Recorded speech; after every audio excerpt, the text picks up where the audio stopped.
Joe Rogan says Pierre Poilievre turned him down. That's annoying some conservatives who think it cost him the election. Hi, I'm Brian Lilley, political columnist with the Toronto Sun.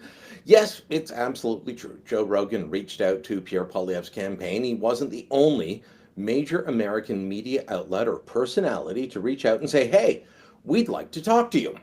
Well, here's the reality. Pierre Poilievre turned them all down. Here's Rogan talking about this on his podcast on Tuesday. I offered to have that Pierre guy come on the podcast. Really? He didn't do it. Wouldn't do it. Thought it was too problematic. Or whatever. Jordan told me, I forget what he said, but they were telling him not to do it. Like his advisors were telling him not to do it. Hey, dumbass. If they can't talk to you and have a conversation hold up, you're not grilling people, you're not attacking people. Of course not. This is like a safe, the friend zone type thing. Okay, here are some other people that I can tell you from personal knowledge and experience that reached out to Pierre Poilievre and his team and said, we would like to have you on. Ben Shapiro reached out. Ben not only reached out directly to Pierre Poilievre, he asked me, can you help me get him on? Glenn Beck's team wanted him on. Fox News wanted him on. The Nelk Boys, which is a Canadian-originated podcast, the Full Send podcast, started in Mississauga. It's Canadian and American now. It's got a huge audience.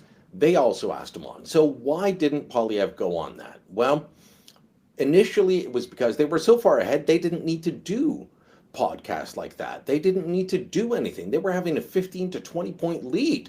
And then when things changed, well, going on American podcasts, that may have driven away some voters.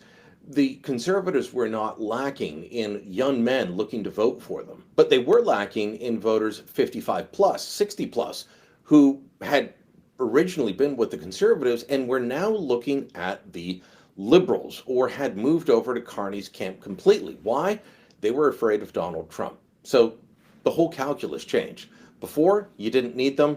And yeah, sure, there would have been some risk going with an American media outlet. Not that it hurt Mark Carney. He announced on Jon Stewart. He went on all these other American and British media outlets. He did a podcast with Anthony Scaramucci. He turned down a Canadian podcast to go on Scott Galloway's podcast. All of those things. None of that hurt Mark Carney because liberals are immune from this.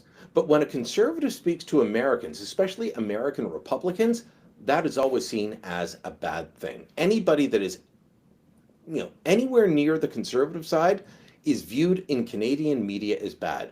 Alberta Premier Danielle Smith did an event with Ben Shapiro. Now, I've known Ben Shapiro a long time. Used to have him on my old Sun News Network show. He is someone who knows Canada. His sister lived here. He is someone that gets the economic benefits of the free trade agreement. And guess what? After he appears on stage with Danielle Smith, he's on his show talking to his 9 million member audience about why Trump's tariffs on Canada are wrong. So that was a good thing that Danielle Smith did it. But to Canadian media, this was horrible. She was dealing with a traitor. She was a traitor to her own country for even talking to Ben Shapiro. Can you imagine what would have happened with the mainstream media in Canada, which is what the 55 plus crowd overwhelmingly listens to? I know many of you watching me now are in that category. I get it. I hear you. But you are not the people that Pierre Poilievre needed to reach. Look, I think he should have gone on Joe Rogan. I think he should have accepted some of these other interview requests from American media. But you know what the mainstream media, what the Laurentian elite would have done with this? They would have pulverized him for speaking to Americans. Ever. They didn't do it to Carney, but they would have done it to Poilievre. Was it a mistake? Perhaps. Would Joe Rogan or someone like him have encouraged Canadians? Joe Rogan has a huge audience in Canada, probably bigger than CBC has in this country. He's the most listened to podcast in the world. Would he have encouraged people who don't normally vote to get out and cast a ballot for the local conservative candidate? Perhaps. And that's what we won't know. But we do know what the reaction would have been in Canada. The Canadian establishment media hates America. They especially hate conservative America. And they don't know conservative America. And so they view anyone that is not of their tribe. They would love it if he spoke to a liberal Democrat, but they hate it if a Canadian ever speaks to someone who is anything but, and they would have pilloried him for that.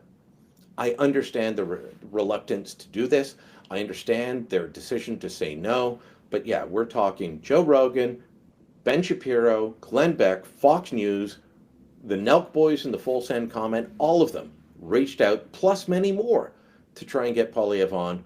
All were turned down. You can argue about it in the comments, but that is simply the reality. Let me know what you think. Drop a comment down below. Share this on social media, and don't forget to subscribe to our channel.